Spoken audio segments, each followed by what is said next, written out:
স্ত্রীর যে গহনা এটার মালিক কে বলেন তো? স্ত্রী। বুঝে শুনে বলতেছেন? বউয়ের যে গহনা, তার যে অলংকার, স্বর্ণ, এগুলার মালিক কি বউ নিজে না স্বামী? এবার বলে স্বামী। কথা উল্টে গেছে। দেখেন, আপনারাই সন্দেহের মধ্যে পড়ে গেছেন। আমি যে গোজামিল বলছি সাধে বলছি?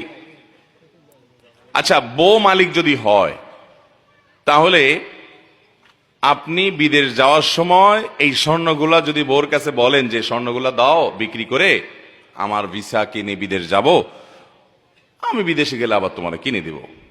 বউ যদি বলে যে স্বর্ণ যেহেতু আমার, আমি তোমাকে দেব না, কারণ কেউ আমার কাছ থেকে লোন চাইলেই কি আমি দিতে বাধ্য?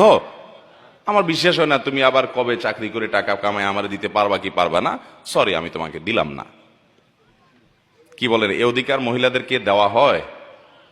কোন ফ্যামিলিতে আছে এটা? কোন মহিলা যদি এটা বলে, ওই ঘরের ভাত কি তার কপালে আর জুটবে? কি বলেন? তাহলে মহিলা মালিক কেমনে হইলো? একটু আগে না বললেন মহিলা মালিক? তো মালিক হলে মালিকের এই দুরবস্থা থাকে? আচ্ছা, আরেকটা এক্সাম্পল নেই, বলেন যদি কোনো মহিলা বলে যে স্বর্ণ গহনা এগুলো তো আমাকে দিয়ে দিছো তুমি, তোমার বাপরা দিছে, তোমরা দিছো, বিয়ের সময় মহর হিসাবে দিছো, যেমনি দিছো দিছো, এখন যেহেতু এটার মালিক আমি, তো আমি এগুলো বিক্রি করে আমার ভাইটা বেকার আছে ওর দিয়ে দিব, আমার বোনটা একটু কষ্ট আছে ওকে দিয়ে দিব, আমার বাপ মাকে আমি গিফট করব, অথবা আমি একটু মার্কেটিং টার্গেটিং করবো, আমার যা খুশি তা করব। মহিলা যদি সব স্বর্ণগুলো নিয়ে স্বর্ণকারের দোকানে বিক্রি করে ফেলায়, কি বলেন, ওই সংসারে ভাত খাইতে পারবে? তাহলে সে মালিক কেমনে হইল বলেন তো?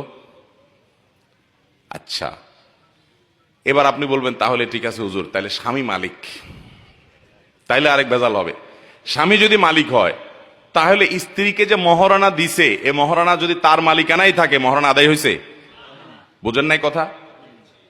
আপনি 5 ভরি 3 ভরি 2 ভরি স্বর্ণ দিলেন, কি বাবদ? মোহর বাবদ।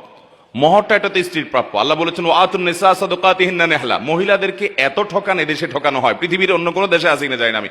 এদেশে অবশ্য ভারত বা অন্যান্য দেশে যেতে আমরা অনেক ভালো আছি, কিন্তু তারপরে আমরা এখন এজ এ মুসলমান আমরা অনেক পিছিয়ে আছি। পৃথিবীর অন্য কোনো মুসলমান দেশের সাথে তুলনা করলে আমরা এই জায়গায় খুব বাজে একটা জায়গায় আছি। মহিলাদের অধিকার আমরা নষ্ট করি, ধ্বংস করি। আল্লাহ বলেছেন ওয়াতুন নিসা সাদাকাতিহিন্না নিহলা। মহিলা